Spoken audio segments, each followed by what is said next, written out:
Okay, இல்ல அப்ப நம்ம இந்த வகுப்புல மெக்னீசியம் எவ்வாறு தயாரிக்கிறதுன்றத, அதாவது இந்த டோ ப்ராசஸ் மூலமாக மெக்னீசியம் எவ்வாறு தயாரிக்கிறதுன்றத பார்க்க இருக்கிறோம். பிள்ளைகள், இதை நம்ம எளிமையான முறையில விளங்கிக் கொள்றதுன்னு சொன்னால், நம்ம முதலாவது என்ன செய்யணும்னு சொன்னால் பிள்ளைகள், கால்சியம் கார்பனேட் அல்லது டொலமைட்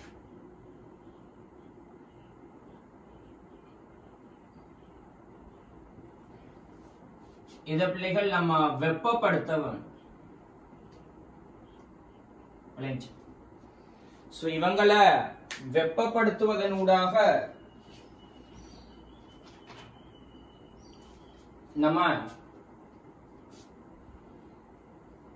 கால்சியம் கார்பனேட்டை தயாரிக்க போறோம். இது பிள்ளைகள் மேலும் தாக்கமாக இருக்கும். கால்சியம் கார்பனேட் சுண்ணக்கல் என்று சொல்லுவோம். இத பிள்ளைகள் வெப்பப்படுத்தணும் சொன்னால் நம்மளுக்கு கால்சியம் ஆக்சைடு திண்மமும் CO2 வாயுவும் கிடைக்கும். இதே போல டொலமைட் திண்மம், டொலமைட் என்று சொல்றது அங்க மெக்னீசியம் கார்பனேட்டும் கால்சியம் கார்பனேட்டும் காணப்படுகின்ற ஒரு சேர்வை. இதையும் பிள்ளைகள் நம்ம வெப்பப்படுத்தணும் சொன்னால் மெக்னீசியம் ஆக்சைடு, கால்சியம் ஆக்சைடு கிடைக்கும். அண்ட் இங்கேயும் பிள்ளைகள் என்ன, CO2 வாயு வெளியேற்றம் காணப்படும். இவ்வாறு ஒரு தொகுதியில சரியா இந்த கால்சியம் கார்பனேட் அல்லது மெக்னீசியம் கார்பனேட் எடுத்த பிள்ளைகள் நம்ம வெப்பப்படுத்த போறோம்.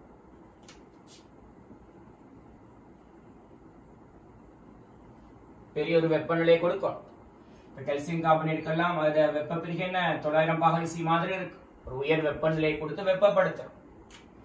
இந்த சமயத்துல நம்மட சூழலுக்கு CO2 வாயு வெளியேற்றம் காணப்படும்.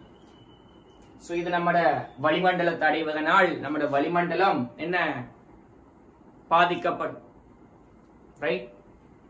இந்த மெக்னீசியம் தயாரிப்புல இவ்வாறு ஒரு பாதகமான ஒரு செயற்பாடு இருக்கு. பிள்ளைகள், இவ்வாறு கிடைக்கின்ற இந்த கால்சியம் ஆக்சைடு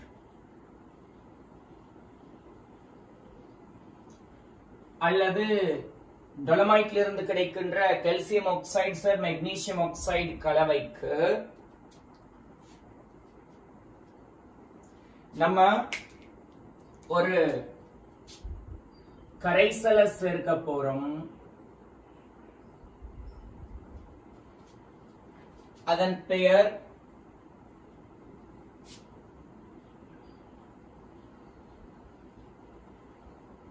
பிட்டர்னு சொல்ற ஒரு கரைசல் அல்லது இன்னொரு பேர்ல அதை சொன்னால் கழிக்கப்பட்ட பிரைன் கரைசல். கழிக்கப்பட்ட பிரைன் கரைசல் அல்லது ஒதுக்கப்பட்ட பிரைன் கரைசல். இது நம்ம கடல் நீரையும் இந்த இடத்துல பயன்படுத்தலாம். ரைட்? கடல் நீரையும் இந்த இடத்துல பயன்படுத்தலாம். சரியா? கழிக்கப்பட்ட பிரைன் கரைசல் சொன்னா என்னென்றால் பிள்ளைகள், நம்ம கடல் நீரில் இருந்து ரைட் பிரைன் சொல்லி ஒரு கரைசல் எடுக்கிறோம். அதிலிருந்து சோடியம் குளோரைட், அதாவது உப்பை பிரித்தெடுக்கிறோம். சோடியம் குளோரைட்டை பிரித்தெடுக்கிறோம். இவ்வாறு சோடியம் குளோரைட் பிரித்தெடுக்கப்பட்ட பிரைன் கரைசலை நம்ம கழிக்கப்பட்ட பிரைன் கரைசல் சொல்றோம். அந்த பிரைன் கரைசலுக்கு சொல்ற பேரு தான் என்ன, பிட்டர்ன் கரைசல் சொல்றது. ரைட்? சோ இந்த கால்சியம் ஆக்சைடுடன் அல்லது மெக்னீசியம் ஆக்சைடு சேர் கால்சியம் ஆக்சைடுடன் இந்த பெட்டின் கரைசலை சேர்க்கிறோம். இதான் பிள்ளைகள் நம்ம இங்க இந்த இடத்துல செய்யற பிரதான வேலை. ஏன்னு சொன்னால் இந்த பெட்டின் கரைசல்ல இருக்கிற இந்த பெட்டின் கரைசல்ல பிள்ளைகள் உயர் செறிவுல மெக்னீசியம் 2+ காணப்படும். இந்த பெட்டின் கரைசல்ல உயர் செறிவுல மெக்னீசியம் 2+ காணப்படும்.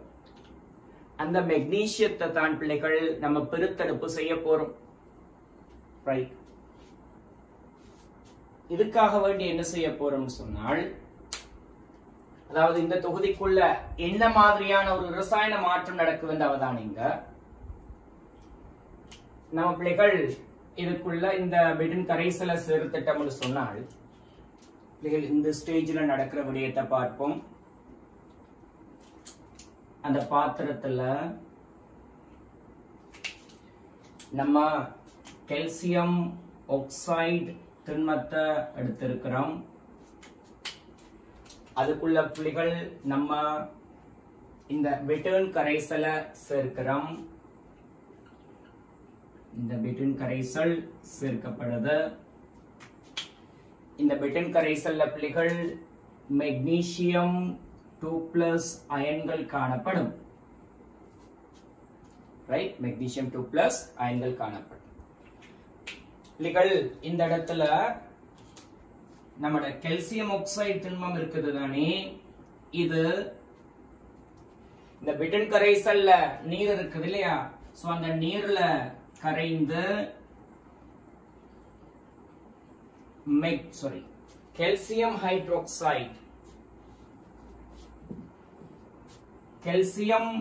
ஹைட்ரோக்சைடு திண்மமாக படிவுறும். ரைட். சோ இவர் அந்த நீர்ல கரைஞ்சி என்ன செய்யுது, கால்சியம் ஹைட்ரோக்சைடு திண்மமாக படிவுறுது. இது யாரு, கால்சியம் ஹைட்ரோக்சைடு திண்மம். ரைட். சோ இந்த திண்மத்துல ஒரு பகுதி பிள்ளைகள் என்ன, இந்த பெட்டின் கரைசல்ல கரைந்து நிரம்பல் அடையும். இந்த உருவாகின்ற கால்சியம் ஹைட்ரோக்சைடு திண்மத்துல ஒரு பகுதி கரைந்து அந்த பெட்டின் கரைசலில் நிரம்பல் அடையும். ரைட். சோ இதன் காரணமாக பிள்ளைகள் நிரம்பல் அடைந்து ஒரு சமநிலையை உருவாக்குது. இதன் காரணமாக நம்முடைய இந்த பெட்டின் கரைசலுக்குள்ள கால்சியம் 2+ அயன்கள் வருது, OH- அயன்களும் வருது. சரி, கால்சியம் 2+ அயன்களும் வருது, OH- அயன்களும் வருது. ஆகவே பிள்ளைகள் நம்முடைய இந்த கரைசல் இப்ப கால்சியம் ஹைட்ரோக்சைடு இனால் நிரம்பல் அடைந்த கரைசல். ஓகே பிள்ளைகள், மெக்னீசியம் ஹைட்ரோக்சைடு இருக்குது தானே, இந்த மெக்னீசியம் ஹைட்ரோக்சைடு கரைதிறன் பெருக்கம், Ksp இந்த கால்சியம் ஹைட்ரோக்சைடின் கரைதிறன் பெருக்கத்திலும் பார்க்க சிறிதாக இருக்கு. ஆகவே பாருங்க, கால்சியம் ஹைட்ரோக்சைடு கரைதிறன் பெருக்கத்தை விட மெக்னீசியம் ஹைட்ரோக்சைடு கரைதிறன் பெருக்கம் சிறிது. ரைட். சோ இந்த கால்சியம் ஹைட்ரோக்சைடும் மெக்னீசியம் ஹைட்ரோக்சைடும் பிள்ளைகள் ஒரே மாதிரியான ஒரே வகையான உப்புக்கள் தான். இந்த ரெண்டு உப்புக்களுக்கும் அவற்றோட கரைதிறனை S என்று வைத்துக் கொண்டு நீ Ksp கோவை எழுதினீன்னு சொன்னால், ரைட், உனக்கு என்னன்னு வரப்போகுது, 4s கனம்ன்ற கோவை தான் வரும் இந்த ரெண்டு உப்புக்களுக்குமே. ஏன், ரெண்டுமே ஒரே மாதிரியான உப்புக்கள், ஒரே அமைப்பையுடைய உப்புக்கள். ரைட். நம்ம படிச்சிருக்கிறோம், ஒரே அமைப்பையுடைய உப்புக்களை பொறுத்த வரைக்கும் கரைதிறன் பெருக்கம் கூடியது கரைதிறன் கூடிய உப்பாக இருக்கும் படிச்சிருக்கிறோம். ரைட். ஒரே அமைப்பையுடைய உப்புக்களை பொறுத்த வரைக்கும் என்ன கரைதிறன் பெருக்கம் கூடியவருக்கு கரைதிறனும் கூட படிச்சிருக்கிறோம் என்ன. ஓகே, அதை விடுங்க, அது தேவையில்லை. இவங்க ரெண்டு பேரும் ஒரே அமைப்பையுடைய உப்புக்கள். அப்படி இருக்கிற நேரத்துல கரைதிறன் பெருக்கம் கூடிய கால்சியம் ஹைட்ரோக்சைடால இந்த கரைசல் நிரம்பிட்டுன்னு சொன்னால் பிள்ளைகள் நம்மளுக்கு தைரியமா சொல்லலாம். அப்படின்னு சொன்னால் கரைதிறன் பெருக்கம் குறைந்த மெக்னீசியம் ஹைட்ரோக்சைடு இனாலும் இந்த கரைசல் நிரம்பல் அடைந்திருக்கும்.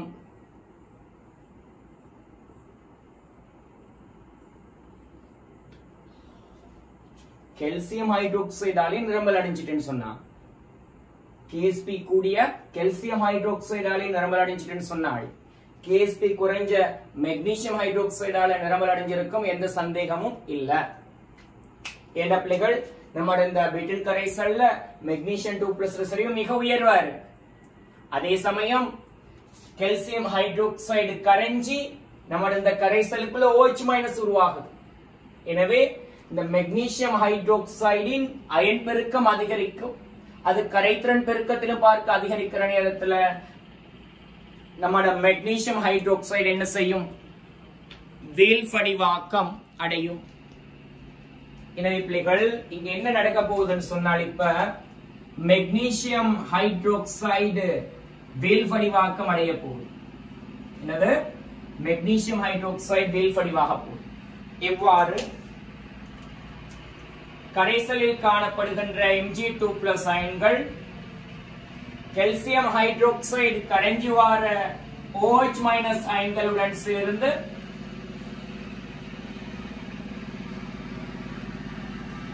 மெக்னீசியம் ஹைட்ரோக்சைடு திண்மமாக வீழ்படிவாக்கம் அடையும். கால்சியம் ஹைட்ரோக்சைடு கரைந்து உருவாகின்ற OH- அயன்கள் நம்மட பெட்டன் கரைசல்ல இருக்கிற மெக்னீசியம் 2+ அயன்களுடன் சேர்ந்து மெக்னீசியம் ஹைட்ரோக்சைடாக வீழ்படிவாக்கம் அடையும். அப்படின்னு சொன்னால் பிள்ளைகள் நம்மட இந்த சமநிலையை பாருங்க பார்ப்போம். இந்த சமநிலையில OH- அயன்களோட செறிவு என்ன செய்யும்? குறையும். அப்ப சமநிலை குழம்பும். திரும்பவும் என்ன ஒரு சமநிலை ஏற்படுத்த வரும். எனவே என்ன முன்முகத்தாக்க நடக்கும். திரும்ப கரைசலுக்குள்ள OH- செறிவு அதிகரிக்கும். அப்படின்னு சொன்னா மீண்டும் இங்க இருக்கிற மெக்னீசியம் 2+ அந்த OH- ஓடு சேர்ந்து மெக்னீசியம் ஹைட்ரோக்சைடாக படி. எனவே பிள்ளைகள் தொடர்ந்து மெக்னீசியம் ஹைட்ரோக்சைடு படிவாதல் நடைபெற்றுக் கொண்டே இருக்கும். கால்சியம் ஹைட்ரோக்சைடு கரைதலும் நடைபெற்றுக் கொண்டே இருக்கும். ஆகவே பிள்ளைகள் நம்மளுக்கு விளைவாக இந்த கால்சியம் ஹைட்ரோக்சைடு நீங்கள் அடைந்து மெக்னீசியம் ஹைட்ரோக்சைடு திண்மம் விளைவிக்கப்பட்டிருக்கும். எனவே பீட்டன் கரைசல்ல இருக்கிற மெக்னீசியம் 2+ அயன்கள் மெக்னீசியம் ஹைட்ரோக்சைடு திண்மமாக நம்மளுக்கு படிவு வீழ்த்தப்பட்டிருக்கு. சோ இந்த வேலையை தான் பிள்ளைகள் நம்ம இந்த ஸ்டேஜ்ல செய்யறோம். சோ இதனூடாக மெக்னீசியம் ஹைட்ரோக்சைடு திண்மத்தை பிள்ளைகள் நம்ம பெற்றுக்கொள்றோம். சரியா? சோ நம்மளுக்கு யாரு கிடைக்குது? மெக்னீசியம் நம்மளுக்கு கிடைக்குது யாரு? மெக்னீசியம் ஹைட்ரோக்சைடு திண்மம் கிடைக்கும். சரி, இவ்வாறு கிடைக்கின்ற இந்த மெக்னீசியம் ஹைட்ரோக்சைடு திண்மத்தை பிள்ளைகள் இவருக்கு நம்ம யாரு சேர்க்க போறோம் சொன்னால் செறிந்த HCl கரைசல சேர்க்க. செறிந்த HCl கரைசல சேர்க்க. ரைட்? இப்ப பாருங்க, மெக்னீசியம் ஹைட்ரோக்சைடு திண்மத்துடன் இந்த HCl கரைசல் சேர்ந்து நம்மளுக்கு மெக்னீசியம் குளோரைடு கரைசலும் நீரும் விளைவிக்கப்படும். சோ எங்களுக்கு விளைவிக்கப்படுது பிள்ளைகள் யாருன்னு கேட்டால் மெக்னீசியம் குளோரைடு கரைசல் விளைவிக்கப்படுது.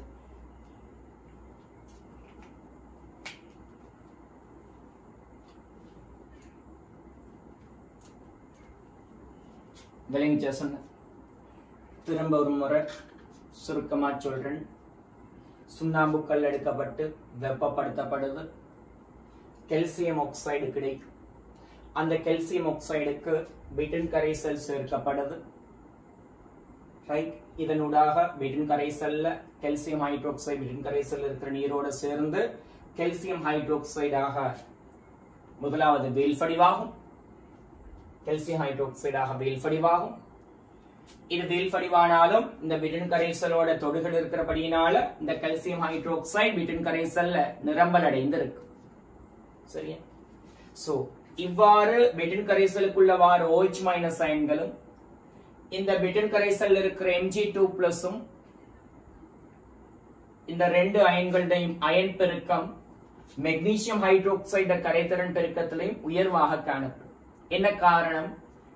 Magnesium hydroxide KSP calcium hydroxide KSP விட சிறுசுண்டபடியினால இந்த கரைசல் கால்சியம் ஹைட்ரோக்சைடால நிரம்பல் அடையுதுன்னு சொன்னால் சந்தேகம் இல்லாம சொல்ல முடியும் இந்த கரைசல் மெக்னீசியம் ஹைட்ரோக்சைடாலையும் நிரம்பி இருக்கும்னு சொல்லி. எனவே பிள்ளைகள் இந்த கரைசல் மெக்னீசியம் ஹைட்ரோக்சைடால நிரம்பி இருக்கிறபடியினால இங்க மெக்னீசியம் ஹைட்ரோக்சைடு இந்த வீழ்படிவு உருவாக ஆரம்பிக்கும். சோ இந்த வீழ்படிவு உருவாகிற நேரத்துல கரைசல்ல OH- செறிவு குறையும். அதை ஈடு செய்யறதுக்காக வேண்டி கால்சியம் ஹைட்ரோக்சைடு திண்மம் இன்னும் கரையும். சோ தொடர்ந்து கால்சியம் ஹைட்ரோக்சைடு திண்மம் கரைந்து கொண்டிருக்கும். தொடர்ந்து மெக்னீசியம் ஹைட்ரோக்சைடு திண்மம் வீழ்படிவாகிக் கொண்டிருக்கும். அவ்வாறு இந்த தொகுதிக்குள்ள பிள்ளைகள் மெக்னீசியம் ஹைட்ரோக்சைடு திண்மத்தை நம்ம உருவாக்குறோம். அவ்வாறு உருவாக்கப்பட்ட மெக்னீசியம் ஹைட்ரோக்சைடு திண்மத்தை எடுத்து அதுக்குள்ள செறிந்த HCl கரைசலை சேர்க்கிறோம். ரைட், செறிந்த HCl கரைசலை சேர்க்கிறோம். பிள்ளைகள் மெக்னீசியம் ஹைட்ரோக்சைடு திண்மம்ன்றது ஒரு மூலம், ஒரு காரம். இந்த காரமும் HCl சேர்க்கிறோம் சொன்னால் இந்த இடத்துல பிள்ளைகள் நடுநிலையாக்கம். இந்த இடத்துல என்ன ஒரு நடுநிலையாக்கம் செய்யப்படுது. காரமும் அமிலமும் தாக்கம் அடையுது. விளைவாக உப்பு மெக்னீசியம் குளோரைடு நம்மளுக்கு கரைசல் நிலையில கிடைக்குது. உப்பு மெக்னீசியம் குளோரைடு கரைசல் நிலையில கிடைக்கும். இப்ப என்ன செய்ய போறோம்னு சொன்னால்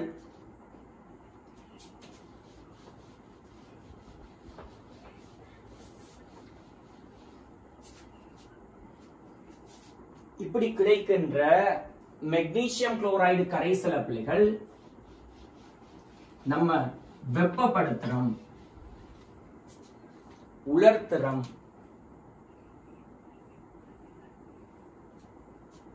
வெப்பப்படுத்தி அதில் இருக்கிற நீர் மூலக்கூறுகளை பிள்ளைகள் நீக்கிறோம்.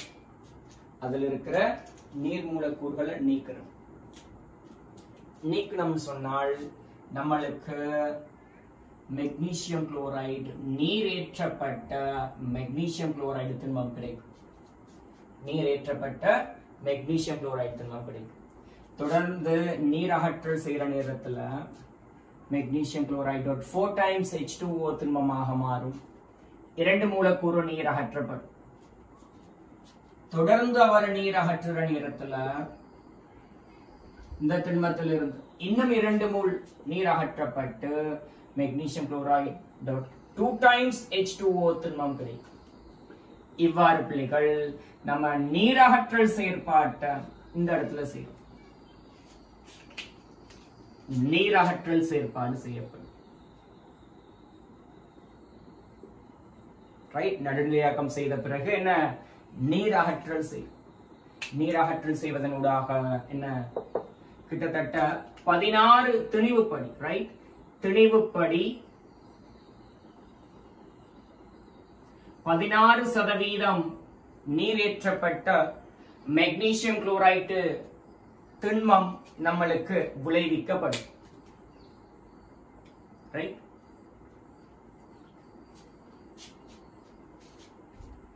அடுத்ததாக பிள்ளைகள் கடைசியாக நாம் என்ன செய்ய போறோம் சொன்னால் அவ்வாறு விளைவிக்கப்படுற இந்த திண்மத்தை கிட்டத்தட்ட 700 பாகை சி தொடக்கம் 800 பாகை சி வரை வெப்பப்படுத்தும். சரியா? வெப்பப்படுத்தணும் சொன்னால் பிள்ளைகள் அந்த திண்மம் உருகி மெக்னீசியம் குளோரைட்டின் திரவமாக மாற்றமடையும். மெக்னீசியம் குளோரைட்டின் திரவமாக மாற்றமடையும். ஏன்னு சொன்னால் பிள்ளைகள் இந்த மெக்னீசியம் குளோரைட் இருக்குதானே, இதோட உருகுநிலை பிள்ளைகள் 714 பாகை சி. மெக்னீசியம் குளோரைட் உருகுநிலை என்ன, 714 பாகை சி. சோ இந்த வெப்பநிலைக்கு வெப்பப்படுத்துற நேரத்துல இந்த நீரேற்றப்பட்ட பளிங்கு திண்மம் திரவமாக மாற்றமடையும். மட்டுமல்ல 700 பாகை சின்னு சொன்னா அது நீரிட கொதிநிலையை விட கூடிய வெப்பநிலை தானே. சோ அங்க இருக்கிற நீர் என்ன செய்யும், நீராவியாக வெளியேற்றமடைந்து 100 பாகை சி வெப்பப்படுத்தினாலே அங்க இருக்கிற நீர் வெளியேறும் இல்லையா. சோ இவரை கிட்டத்தட்ட 700 தொடக்கம் 800 பாகை சிக்கு வெப்பப்படுத்தினீங்கன்னு சொன்னால் நம்மளுக்கு மெக்னீசியம் குளோரைடு திரவம் கிடைக்கும். இந்த மெக்னீசியம் குளோரைடு திரவத்தை நம்ம மின் பகுப்புக்கு உட்படுத்துறோம். இந்த மின் பகுப்புக்கு உட்படுத்துற நேரத்துல பிள்ளைகள் இங்க எனோடாக செயற்படுறது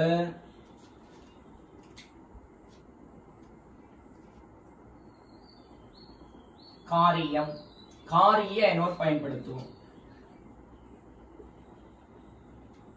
and கேதோடாக செயற்படுறது உருக்கு கேதோட பயன்படுத்துவோம். சரியா. சோ காரிய எனோடையும் உருக்கு கேதோடையும் பயன்படுத்தி ஒரு மின் பகுப்பு செய்வோம். இந்த மின் பகுப்பின் பொழுது பிள்ளைகள் என்ன நடக்க போகுதுன்னு சொன்னால் இந்த Cl- அயன்கள் உட்சியேற்றம் அடைந்து Cl2 வாயுவாக வெளியேற்றமடையும். எனோடில் விடுவிக்கப்படுற எலக்ட்ரான்களுடன் ரைட் இந்த மெக்னீசியம் குளோரைடு திரவத்துல காணப்படுகின்ற Mg2+ அயன்கள் சேர்ந்து மெக்னீசியம் திரவமாக கிடைக்கும். இந்த மின் பகுப்பு செய்யற நேரமும் மெக்னீசியம் திரவம் தான் கிடைக்கும். ஏன் சொன்ன பிள்ளைகள் இந்த மெக்னீசியம் இருக்குதானே, இந்த மெக்னீசியத்தோட உருகுநிலை ஒரு 650 பாகை சி மாதிரி இருக்கு. ஆனா தொகுதி 700 தொடக்கம் 800 பாகை சி வெப்பநிலையில தான் இருக்கு. என்ன, தொகுதி 700 தொடக்கம் 800 பாகை சி வெப்பநிலையில தான் இருக்கு. எனவே நம்ம இந்த மின் பகுப்பு செய்யற நேரம் கிடைக்கிற மெக்னீசியம் திரவ நிலையில தான் எங்களுக்கு கிடைக்கும்.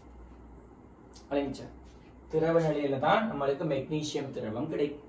சோ அந்த மெக்னீசியம் திரவமும் பிள்ளைகள் அவருடைய அடர்த்தி, மெக்னீசியத்துக்கு ஒரு அடர்த்தி இருக்கும் தானே, அது மெக்னீசியம் குளோரைட்டின் அடர்த்தியை விட குறைவாக இருக்கும். மெக்னீசியத்தின் அடர்த்தி, திரவ மெக்னீசியத்தின் அடர்த்தி திரவ மெக்னீசியம் குளோரைட்டின் அடர்த்தியை விட குறைவா இருக்கிறபடினால பிள்ளைகள் அந்த திரவப்படையின் வார நேரம் கீழே மெக்னீசியம் குளோரைடு திரவம் இருக்கும், மேல மெக்னீசியம் திரவம் இருக்கும். எனவே பிள்ளைகள் அந்த மின் பகுப்பு செய்யப்படுகின்ற தொகுதியிலிருந்து இலகுவாக நம்மளுக்கு மெக்னீசியத்தை பிரித்து எடுக்கலாம். இப்ப நான் சொன்ன செயல்முறை அடிப்படையில தான் பிள்ளைகள் நம்ம மெக்னீசியம் தயாரிப்பு செய்யப்படும். இதைத்தான் நம்ம டோப் ப்ராசஸ் சொல்றது. ஒரு சிறிய ஒரு மெத்தட். இன்னொரு விஷயத்தை கதைக்கிறதா இருந்தால் நம்மட எனோடில் இருந்து Cl2 வாயு வெளியேற்றம் அடையுதுன, இது ஒரு பக்க விளைவு. CO2 வாயும் வெளியேற்றம் அடையுது, அது சூழலுக்கு இழக்கப்படுது. ஆனால் இந்த வெளியேற்றப்படுகின்ற Cl2 கேஸ் இருக்குது தானே, இந்த Cl2 கேஸ்ல இருந்து நம்ம யாரை தயாரிக்க போறோம் சொன்னால் பிள்ளைகள், இந்த Cl2 கேஸ்ல இருந்து நம்ம HCl தயாரிக்க போறோம். சோ மெக்னீசியம் தயாரிப்பில் பக்க விளைவாக கிடைக்கின்ற Cl2 வாயுவானது HCl தயாரிப்புக்கு பயன்படுத்தப்படும். அந்த HCl டோ ப்ராசஸ்ல நம்ம பயன்படுத்த முடியுமா, முடியாதா? டோ ப்ராசஸ்ல மெக்னீசியம் ஹைட்ராக்சைடு திண்மத்துடன் தாக்கம் அடைகிறதுக்கு பயன்படுத்தலாம். சோ பிள்ளைகள் விடுவிக்கப்படுகின்ற Cl2 வாயுவானது மேல் சுழற்சிக்கு உட்படுத்தப்படுது. ரைட். சோ இவ்வளவு தான் பிள்ளைகள் என்ன டோ ப்ராசஸின் ஊடாக மெக்னீசியம் தயாரிக்கிறதுக்கான படிமுறைகள். ரைட்.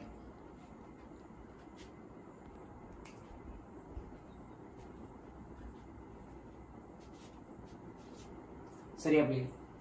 இப்ப நம்ம தயாரிச்ச இந்த மெக்னீசியம் குளோரைடு இருக்குது தானே, இத பிள்ளைகள் மின் பகுப்பு செய்ய போறோம்.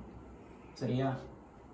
இந்த மின் பகுப்பு செய்யறதுக்காக வேண்டி ஒரு தொகுதியை நம்ம தயாரிக்கணும்.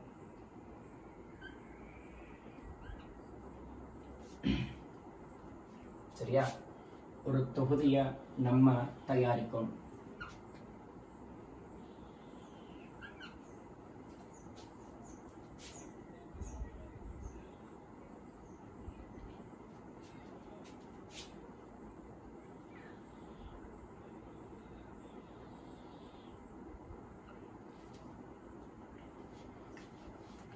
இந்த தொகுதியின் அமைப்பு புள்ளிகள் கிட்டத்தட்ட இவ்வாறுதான் இருக்கு.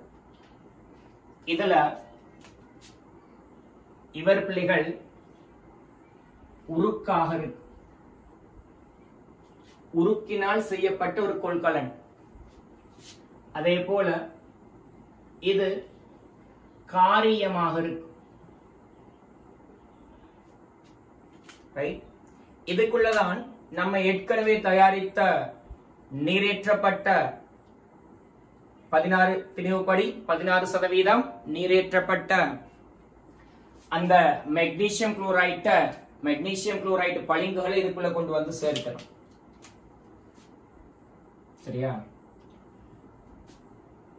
இதுக்குள்ள கொண்டு வந்து அவரை சேர்க்கிறோம். ஏன்னா magnesium chloride dot 2 times H2O சேர்க்கிறோம். சேர்த்து பிள்ளைகள் வெப்பப்படுத்துறோம். சோ வெப்பப்படுத்துறதுக்காக தேவையான எரிபொருளை இந்த வாயினூடாக அந்த எரிபொருளை சேர்க்கிறோம். உருக்கு என்ன வெப்பமடைவதனூடாக இந்த திண்மம் வெப்பமடை. சோ 700 என்ன வெப்பநிலை என்னது? 700 தொடக்கம் 800 பாகை சி வெப்பநிலை. ரைட்? இந்த வெப்பநிலையில மெக்னீசியம் குளோரைடு உருகி திரவமாக மாற்றம் அடையும். காரணம் என்ன? காரணம் என்ன? Melting point of magnesium chloride என்ன 714 பாகை சி. சோ இந்த வெப்பநிலை கிடைக்கிறபடியினால மெக்னீசியம் குளோரைடு உருகி திரவமாக மாறும். மட்டுமல்ல, இங்கு இருக்கின்ற நீராவியாக வெளியேற்றமடையும். சோ நம்மளுக்கு யாரு கிடைக்குது பிள்ளைகள்? நம்மளுக்கு யாரு கிடைக்குதுன்னு சொன்னால் மெக்னீசியம் குளோரைடு திரவம் கிடைக்குது. இதுல மெக்னீசியம் 2+ அயன்களும் Cl- அயன்களும் காணப்படும். இப்ப மின் பகுப்பு செய்ய போறோம். எப்படின்னு சொன்னால் பிள்ளைகள்,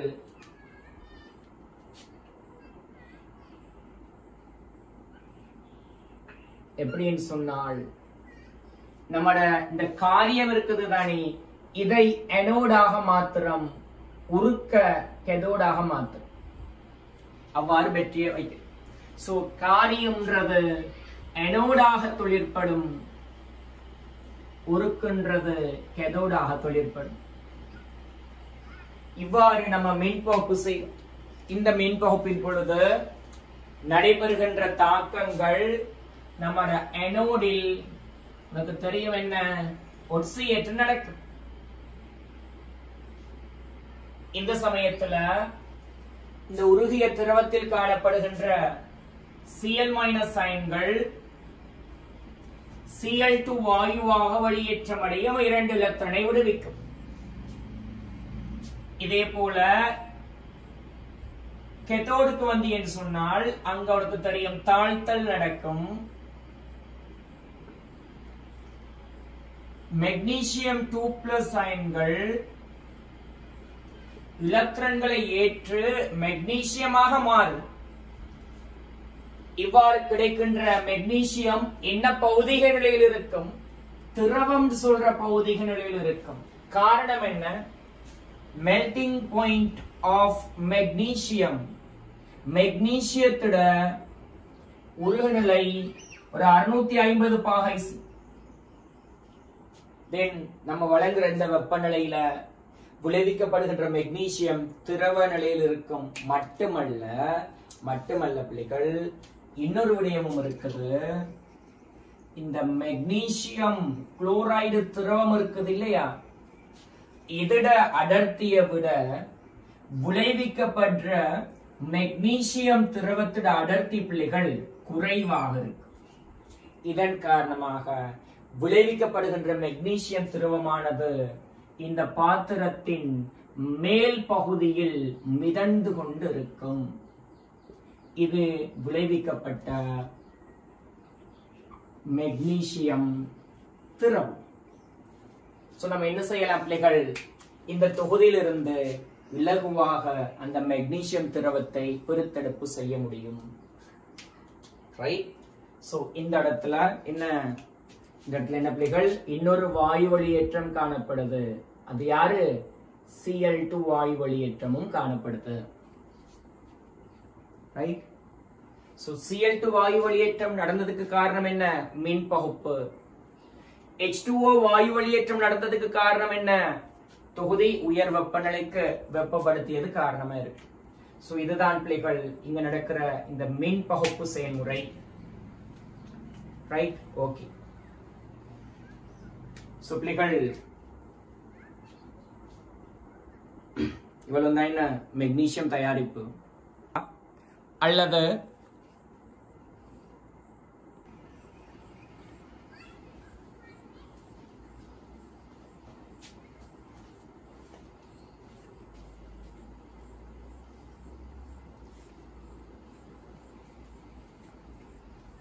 ஓகே, பிள்ளைகள் இந்த மெக்னீசியம் தயாரிப்பு சம்பந்தமான விடயங்களை உங்களுக்கு நான் விளக்கியாச்சு. இப்ப நான் உங்களுக்கு ஒரு சில கேள்விகள், இந்த மெக்னீசியம் தயாரிப்பு தொடர்பான ஒரு சில கேள்விகளை, இந்த தியரி உள்ளடக்கப்பட்ட மாதிரி சில கேள்விகள் தாரேன். உங்களுக்கு தெரியும், இதுவரைக்கும் மெக்னீசியம் தயாரிப்பு நம்மட எக்ஸாம்ல கேட்கப்பட இல்லை, இதுவரைக்கும் கேட்கப்பட இல்லை. சரியா? சோ ஒரு ஒரு ஒரு எதிர்பார்ப்பு இருக்கு. என்ன எதிர்பார்ப்பு? இன்ஷா அல்லாஹ் உங்களுடைய ஃபைனல் எக்ஸாம்ல வினவப்படலாம். சோ ஃபைனல் எக்ஸாமுக்கு எவ்வளவு காலம் இருக்குதுன்றது தெரியாது, ஆனா உங்களோட ஃபைனல் எக்ஸாம்ல வினவப்படலாம். சோ அதுக்கு தயாராக நம்ம இருந்து கொள்ள வேண்டும். சரி. சோ உங்களுக்கு நான் இதனுடன் தொடர்புபட்ட தியரி உள்ளடங்குற மாதிரி சில கேள்விகள் தொகுத்து வச்சிருக்கிறேன். அந்த கேள்விகளை தாரன், அந்த கேள்விகள் எழுதி கொள்ளுங்க. அந்த கேள்விகளுக்குரிய ஆன்சர்ஸையும் எழுதி எனக்கு ஒரு அசைன்மெண்ட் மாதிரி நீங்க சப்மிட் பண்ண வேண்டும்.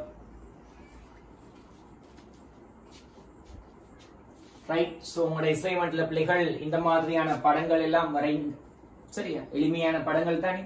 சோ விடயம் தெளிவாக கூறப்படுகின்ற ஒரு எளிமையான படம். இந்த மாதிரியான படங்களையும் வரைஞ்சு கொள்ள வேண்டும் தேவையான சந்தர்ப்பங்கள்.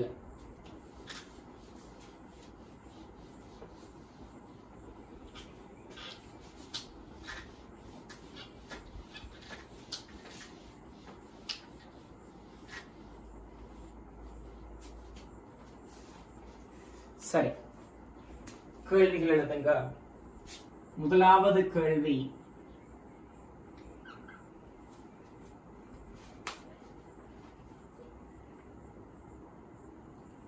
மெக்னீசியம் ஆனது அதன் ஒக்சைட்களை கார்பன் ஆல் தாழ்த்தலால் அன்றி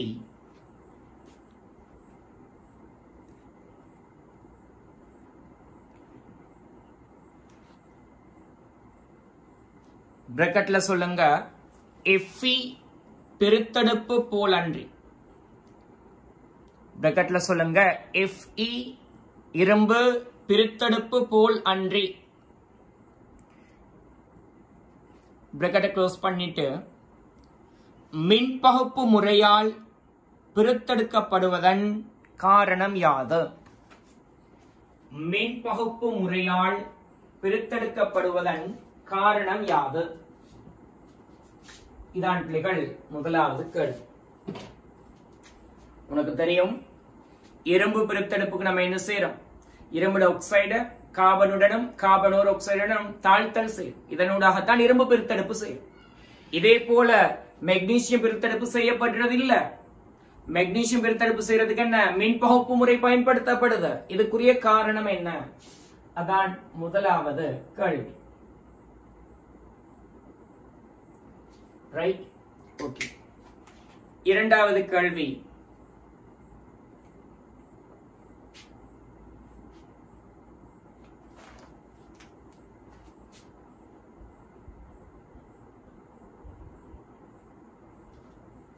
பெட்டர்ன் என்றால் என்ன? ரைட், சோ பெட்டர்ன் சொல்றது யாருக்கு பெட்டர்ன் சொல்றோம்? இது இரண்டாவது கேள்வி.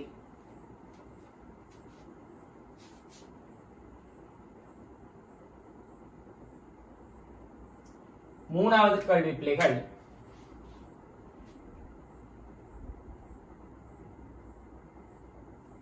இம்முறையின் மூலப்பொருட்கள் எவை? இந்த டோ ப்ராசஸ் இருக்கு தானே, இந்த மெத்தட் மூலப்பொருட்கள் எவை? இம்முறையின் மூலப்பொருட்கள் எவை?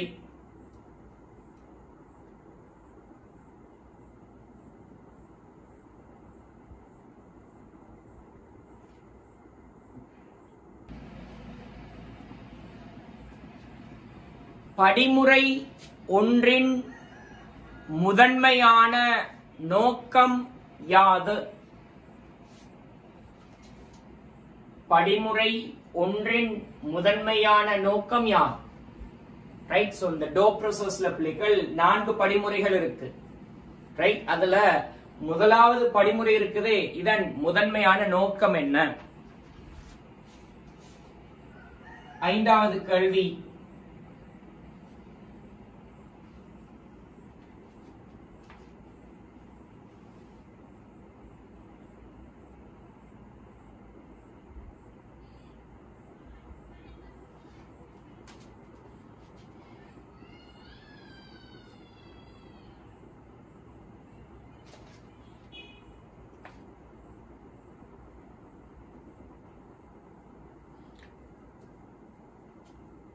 ஐந்தாவது கேள்வி, படிமுறை ஒன்றின் பிரதிகூலங்களை குறிப்பிடுக.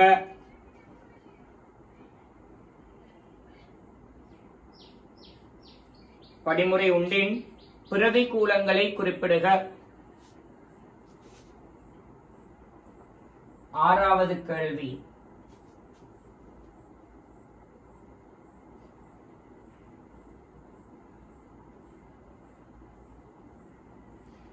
படிமுறை இரண்டின் நோக்கத்தை விளக்குக. படிமுறை இரண்டின் நோக்கத்தை விளக்குக.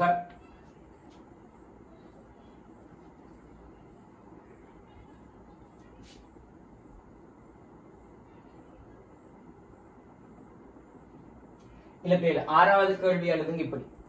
क्वेश्चन नंबर 6 எழுதுங்க பிள்ளைகள். படிமுறை இரண்டின் முதன்மையான நோக்கம் யாது? क्वेश्चन नंबर 6 என்னென்றால் படிமுறை இரண்டின் முதன்மையான நோக்கம் யாது?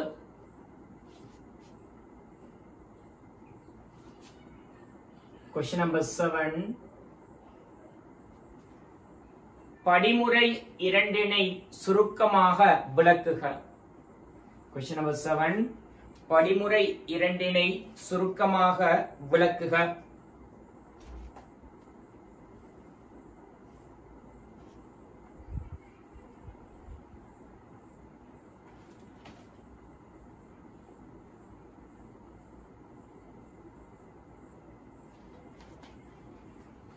क्वेश्चन नंबर 8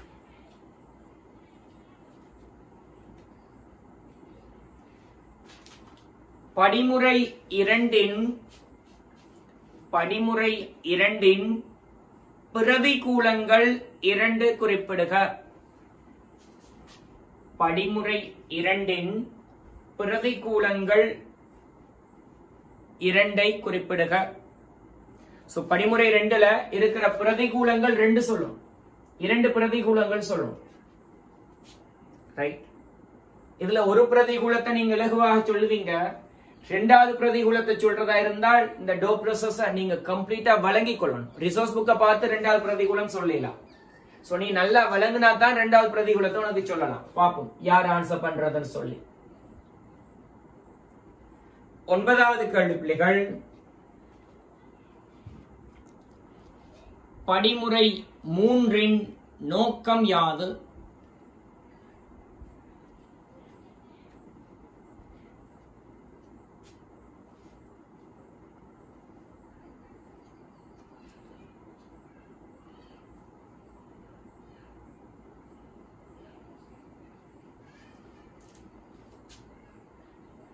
பத்தாவது கேள்வி, படிமுறை 4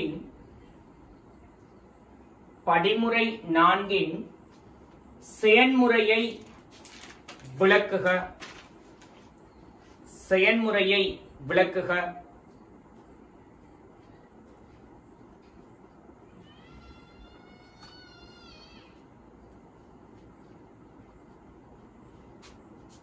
பதினோராவது கேள்வி,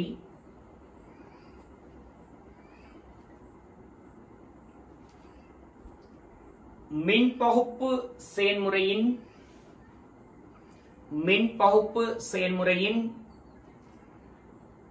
பக்க விளைபொருள் எவ்வாறு கையாளப்படும்?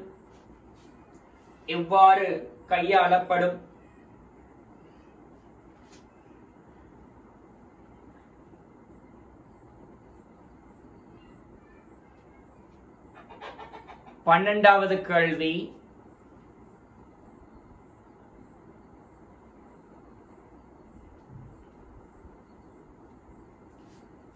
மேற்படி செயன்முறையின் சூழல் பாதிப்பு யாது? சூழல் பாதிப்பு யாது? 13வது கேள்வி, மெக்னீசியத்தின் பயன்பாடுகள் 3 தருக. மெக்னீசியத்தின் பயன்பாடுகள் 3 தருக. சரி அப்படி உனக்கு 13 கேள்விகள் கேட்டிருக்கிறேன் மெக்னீசியம் தயாரிப்பு சம்பந்தமாக. இந்த கேள்விகளுக்குரிய ஆன்சர்ஸ் உனக்கு தெரியும் சொன்னால் டோ ப்ராசஸ் உனக்கு தெரிஞ்சிட்டு அர்த்தம். சரி அப்படி சோ நான் இந்த இடத்துல அந்த வரைபடங்களை வரைங்கன்னு நான் உங்களுக்கு ஒரு கேள்வியும் தரையில்லை. ரைட், நீ வேணும்னு சொன்னால் 14வது கேள்வியாக அதை நோட் பண்ணி கொள்ளலாம். அல்லது இந்த மின்பகுப்பு செயல்முறையை விளக்க சொல்லி இருக்கதானே உனக்கிட்ட.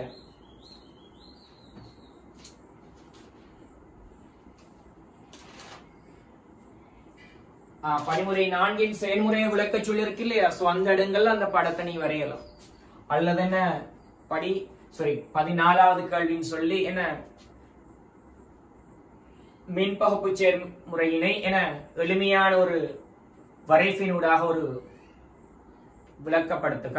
ரைட், விளங்கப்படுத்த சொல்லி நீங்க கேட்கலாம். சரி அப்படி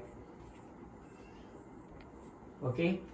இந்த 13 கேள்விக்கு உரிய ஆன்சர்ஸை நீங்க எல்லாரும் எழுதி கொள்ளுங்க. ரைட், பிசிக்கலான வகுப்பு செய்யற நேரம் அதை பார்ப்போம். அல்லது நான் உங்களுக்கு என்ன அதுக்குரிய ஆன்சர்ஸை நான் ரிட்டன் அனுப்பி வைப்பேன். சரியா? Right, okay.